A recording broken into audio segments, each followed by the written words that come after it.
العالمين والصلاة والسلام على رسوله الكريم فأعوذ بالله من الشيطان الرجيم بسم الله الرحمن الرحيم وَلَنَبْلُوَنَّكُمْ بِشَيْءٍ مِّنَ الْخَوْفِ وَالْجُوعِ وَنَقْصٍ مِّنَ الْأَمْوَالِ وَالْأَنفُسِ وَالثَّمَرَاتِ وَبَشِّرِ الصَّابِرِينَ الَّذِينَ إِذَا أَصَابَتْهُم مُّصِيبَةٌ قَالُوا إِنَّا لِلَّهِ وَإِنَّا إِلَيْهِ راجعون.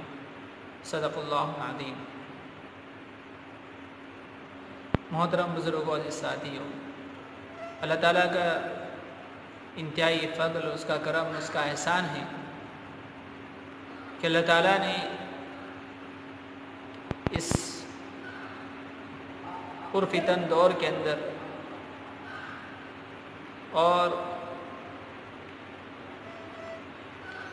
وبائی امراض کی پھیلی ہوئی بیماری کے اندر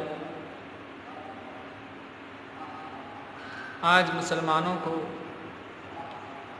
اور دیگر قوم کے بسنے والے انسانوں کو اللہ نے اس بیماری سے محفوظ رکھا اور صحیح سالم رکھا اور صحت مند رکھا. یہ اللہ کا احسان ہے. جو باحیات ہیں وہ اپنی زندگی کے اندر اللہ کا احسان ماننا چاہیے. جو صحت مند ہے وہ بھی اللہ تعالیٰ نے عطا فرمائی ہے، اس کے اوپر بھی اللہ کا شکر گزار ہونا چاہیے. اس لیے کہ آج دنیا کے اندر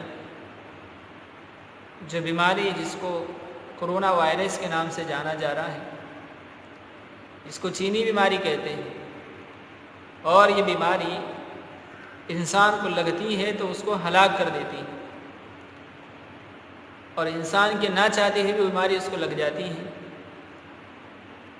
اس سے بچنے کے لیے، اس سے محفوظ رہنے کے لیے انسانوں کو کیا کرنا چاہیے؟ دوسرا ہے کہ بیماری ہے تو تیسری بات یہ آتی ہے کہ اس کی شفا کیا ہے. تو فرمایا بیماری اللہ کی جانب سے ہے تو شفا بھی اللہ کی جانب سے ملے گی. لیکن بیماری کے ایام میں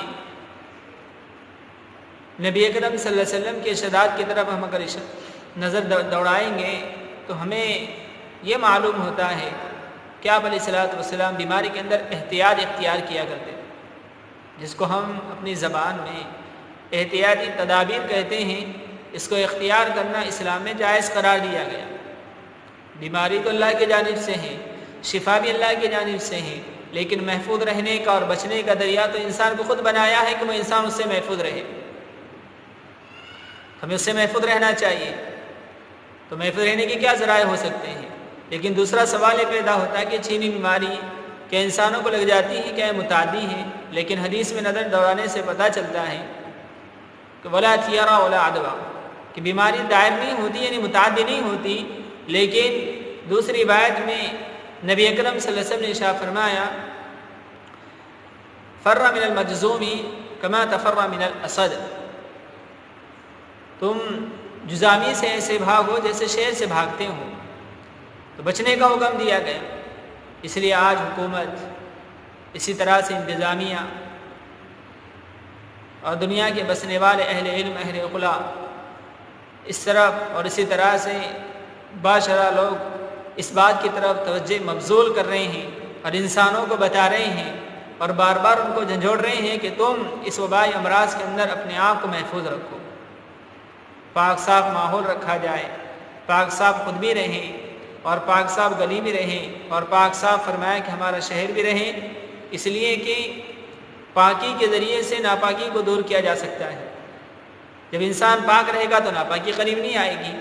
اگر انسان ناپاک ہو جائے گا تو ظاہر سی بات ہے ناپاکی میں اس کے بیماری لگنے کا، اس کے برا ہونے کا، اس سے گھن کرنے کا اور فرمایا کہ اس سے نفرت کرنے کا سبب پایا جائے گا. تو سارے نفرت کریں گے. اس لیے بیماری لگ رہی ہے تو اس سے نفرت ہو رہی ہے. تو اس سے بچنے کے لیے انسان کو تدابیر اختیار کرنا چاہیے. اس لیے نبی اکرم صلی اللہ علیہ وسلم کی حدیث مبارک میں اشارہ ملتا ہے. آپ علیہ الصلوۃ والسلام نے فرمایا تنزہوا فإن الاسلام نظیف، کہ صاف ستھرے رہو، اسلام صاف ستھرا مذہب ہے، کہ اسلام نے پاکیزگی کی تعلیم دی، صفائی کی تعلیم دی ہے. لہذا ہمارے مذہب میں تو پہلے سے صفائی کا حکم ہے، اس کو نصف ایمان قرار دیا گیا ہے.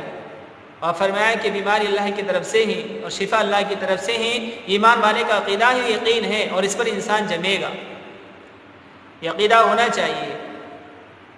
لیکن نبی اکرم صلی اللہ علیہ وسلم نے وبائی امراض کے اندر جس طرح سے صحابہ کے زمانے میں جب وبائی امراض لائق ہوا تھا تو فرمایا کہ ان کو اس بات کو حکم دیا گیا کہ تم اکٹھے نہ رہا کرو. اس لیے آپ علیہ السلام نے فرمایا کہ صلوا فی رحالکم، کہ تم اپنے مکانوں کے اندر نماز پڑھو. اس لیے آج ساری دنیا کے اندر لاک ڈاؤن کرتے ہوئے مساجد میں جماعت کی نماز کرنے کو، اس طرح سے جمعے کے موقع پر اکٹھا ہونے کو، اس طرح سے شادی بیاہ کے موقع پر مجالس کے اکٹھا کرنے کو، ساری چیزوں کو موقوف قرار دیا گیا. اب کوئی آدمی اکٹھا نہیں ہوگا، 5 سے زائد افراد چوراہے پہ کھڑے نہیں ہوں گے، اور انسان اپنے جمع کثیر بنا کر اپنی مجالس کو فرمایا کہ آرا نہیں کرے گا. کیوں؟ اس لیے کہ اسی کے ذریعے سے بیماری بڑھنے کا خدشہ ہے اور خوف ہے. لیکن قرآن کریم میں اشارہ ملتا ہے وَنَبْلُوَنَّكُمْ بِشَيْءٍ مِّنَ الْخَوْفِ وَالْجُوعِ، ہم تم کو آزمائیں گے خوف کے ذریعے سے. ایک ہوتا ہے خوف انسانوں کا جس سے انسان بچنا چاہتا ہے، دوسرا ہوتا ہے شوق جس سے انسان پانا چاہتا ہے. تو یہ دونوں چیزیں بھی انسان کے لیے مفید ہیں، لیکن یہ دنیا کے اعتبار سے وقتی اعتبار سے ہیں، مستقل نہیں ہیں. لیکن دائمی چیز اور فرمایا کہ ہمیشہ چیز اور مستقل رہنے والی چیز، فرمایا کہ اللہ تعالیٰ کا ڈر، اللہ تعالیٰ کا شوق ہے. الایمان بین الخوف والرجاء، اس لیے کہ ایمان امید اور خوف کے درمیان ہوتا ہے. انسان کو امید بھی اللہ سے ہونا چاہیے اور خوف بھی اللہ سے ہونا چاہیے، شوق بھی اللہ سے ہو اور خوف بھی اللہ سے ہو.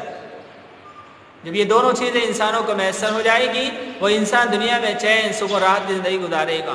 خوف اللہ کا پیدا کرنا چاہیے ہر حالت میں، اللہ کا ڈر، اللہ کا خوف، اللہ کی خشیت، اللہ کا قرب. جب خوف آئے گا تو قرب آئے گا. اس لیے انسانوں کو ان حالت میں کیا کرنے کو حکم دیا گیا؟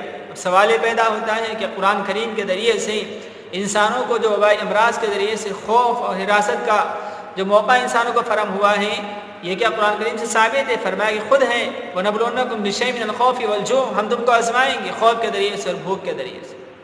کبھی پھلوں کی کمی ہوگی، کبھی مال کی کمی ہوگی، کبھی اسباب کی کمی ہوگی، کبھی اشیاء کی کمی ہوگی. لیکن ان چیزوں کے اندر اب دیکھا جائے گا کہ انسان اللہ کی طرف رجوع ہوتا ہے یا بندوں کی طرف رجوع ہوتا ہے. اس لیے انسان کو اللہ کی طرف رجوع ہونا چاہیے. اس لیے وبشر الصابرین، خوشخبری ہے صبر کرنے والوں کے لیے. اس لیے کہ آزمائش ہر زمانے میں آئی ہے، لیکن ایمان والوں کو دنیا میں آزمایا جائے گا جس طرح سے انبیاء علیہ السلام کو آزمایا گیا. حضرت شعیب علیہ السلام کو آزمایا گیا، حضرت موسیٰ علیہ السلام کو آزمایا گیا، اس سے پہلے حضرت نوح علیہ السلام کو آزمایا گیا، ابراہیم علیہ السلام کو آزمایا گیا. لیکن یہ آزمائش ہوتی ہے دنیا میں، عذاب نہیں ہوتا. اسی طرح سے انسانوں کی آزمائش ہے، لیکن آزمائش میں انسان کو اللہ تک رجوع ہونا چاہیے. نبی اکرم صلی اللہ علیہ وسلم کی آزمائش آئی، آپ علیہ السلام پر جو آفتیں اور مصیبتیں نازل ہوئی اور جس دور سے نبی اکرم صلی اللہ علیہ وسلم گزرے ہیں، وہ اللہ اس کا تذکرہ ہمارے زبانوں سے آسانی سے ادا ہو جاتا ہے. لیکن اللہ ہی اس کو جانتا ہے کہ جس طرح سے نبی اکرم صلی اللہ علیہ وسلم نے جس چیز کو برداشت کیا، آپ کے جان لینے پر آمدہ ہو چکے تھے، آپ پر کبھی پتھر ڈالنا چاہتے ہیں، آپ کو زہر دیا گیا، گوشت میں زہر ملا کر آپ کو کھلایا گیا، ایک صحابی رسول دنیا سے رخصت ہو جاتے ہیں. اس طرح سے معاملات پیش آئے اور نبی اکرم صلی اللہ علیہ وسلم انتہائی کٹھن گھاٹیوں سے گزرے ہیں. تو ہم نبی کی امتی ہیں تو ہمیں آزمائش آئی. لیکن آزمائش میں انسان کو کیا کرنا چاہیے؟ انسان دوسرے کا دشمن نہیں، انسان تو شیطان کا دشمن ہے. وہ اس کا دشمن، وہ اس سے دشمنی کرے گا. اس لیے انسانوں کو چاہیے کہ اللہ طرف رجوع ہو، اللہ کا خوف اور خشیت دل میں پیدا کریں. اور فرمایا کہ جس طرح سے بھوک مری کا جو شکار ہو رہے ہیں، لیکن انسان اس کے اندر ایک چیز کو اختیار کرنا چاہیے. اس لیے کہ آپ علیہ السلام خود بھوکے رہے، دوسروں کو کھلانے کا آپ کے اندر داعیہ تھا. حضرت ابو رضی اللہ تعالیٰ روایت نقل فرماتے ہیں حضرت ابو بھوکے ہو گئے تھے، نبی اکرم صلی اللہ علیہ وسلم کے دربار میں حاضر ہوئے تاکہ کوئی چیز مل جاوے. آپ علیہ السلام نے بٹھوا دیا، کوئی چیز نہیں آئی. تھوڑی دیر انتظار کیا، دودھ کا پیالہ آیا. آپ علیہ السلام نے فرمایا صفا والوں کو بلا لاؤ. ابو ہریرہ فرماتے اللہ کے نبی پیالہ ایک، اور فرمایا کہ صفا والوں کو بلانے کا حکم. تو آپ نے فرمایا بلا لاؤ، بلایا لایا گیا اور پیالہ ہاتھ میں دیا گیا. اللہ کے نبی کہا کہ سب کو پلاؤ. کبھی پیالے کو دیکھتے، کبھی نبی کو دیکھتے، سب کو پلایا. اور آخر میں کہا کہ اللہ کے نبی اب میں اور آپ باقی ہیں. نبی اکرم سے فرمایا کہ نوش فرمائیے. ابو ہریرہ نے نوش کیا، فرمایا کہ آپ پیتے رہیں. نبی اکرم سے فرمایا کہ پیتے رہو. جب سارا فارغ ہو چکے تو نبی اکرم صلی اللہ علیہ وسلم نے سارا بچا ہوا خود پیا ہے. اس ثبوت یہ ملتا ہے کہ نبی اکرم صلی اللہ علیہ وسلم خود بھوکے رہے لیکن دوسروں کا پیٹ بھرا ہے. اس لیے ہمیں اپنے قرب و اطراف میں، اپنے جوارب میں فرمایا کہ جس طرح سے ہمارے مسلمان برادر چاہے وہ ہمارا بھائی ہو یا فرمایا کہ ہمارا بھائی نہ ہو لیکن انسان ہونے کے ناطے اور فرمایا کہ اخلاق کے ناطے فریضہ بنتا ہے ہم جس طرح سے پیٹ بھر کر کھا رہے ہیں ہمارے بھائیوں کو بھی کھلائیں، ہم جہاں پہن رہے ہیں اپنے بھائیوں کو بھی پہنائیں۔ جس طرح سے رمضان کا مہینہ آنے والا ہے لیکن تراویح اپنے مکانوں میں ہوگی، مساجد میں نہیں ہوگی، اور روزے رکھے جائیں گے، قرآن کی تلاوت ہوگی، ذکر اذکار ہوگا، لیکن اس کے اندر فرمایا کہ جب رجوع ہونے کا یہ موقع ہے اس میں رجوع ہو اور اپنے پیشگی زکوٰۃ کو نکال کر ان مکانات تک پہنچ کر ان کی ساری ضرورتوں کو پورا کرے۔ جب یہ عمل کیا جائے گا تو فرمایا کہ اللہ کے ذریعے سے اچھائی کو دنیا میں نچھاور کرے گی، پھر اللہ کی رحمتیں برسے گی اور فرمایا کہ انسان کو چین سکون راحت کی زندگی ملے گی۔ اس لیے یہ چیزیں آزمائش کی ہیں اور آزمائش میں انسان تک رجوع ہوتا ہے، اس لیے کہ ہر حالت میں آئے گی، اس لیے کہ عذاب دنیا میں نہیں ہوگا بلکہ عذاب تو آخرت میں ہوگا۔ دنیا میں آزمائش ہوا کرتی ہیں اور عذاب آخرت میں ہوا کرتا ہے، اس لیے دعا کرے کہ اللہ تعالیٰ ہم تمام کی اس آزمائش سے حفاظت فرمائے، اللہ اس وبائی بیماری سے ہماری حفاظت فرمائے اور سارے امت مسلمہ کی اور سارے انسانوں کی اللہ حفاظت فرمائے۔ اللہ ہم تمام کو چین سکون راحت اور عافیت والی زندگی نصیب فرمائے، عافیت والی روزی نصیب فرمائے۔ دعا کو ہوں آخر میں کہ اللہ تعالیٰ ہم تمام کو نیک و کامل بنا کر اللہ ہمارا تمام کا فرمائے کہ ایمان پر خاتمہ نصیب فرمائے۔ وما علینا الا البلاغ۔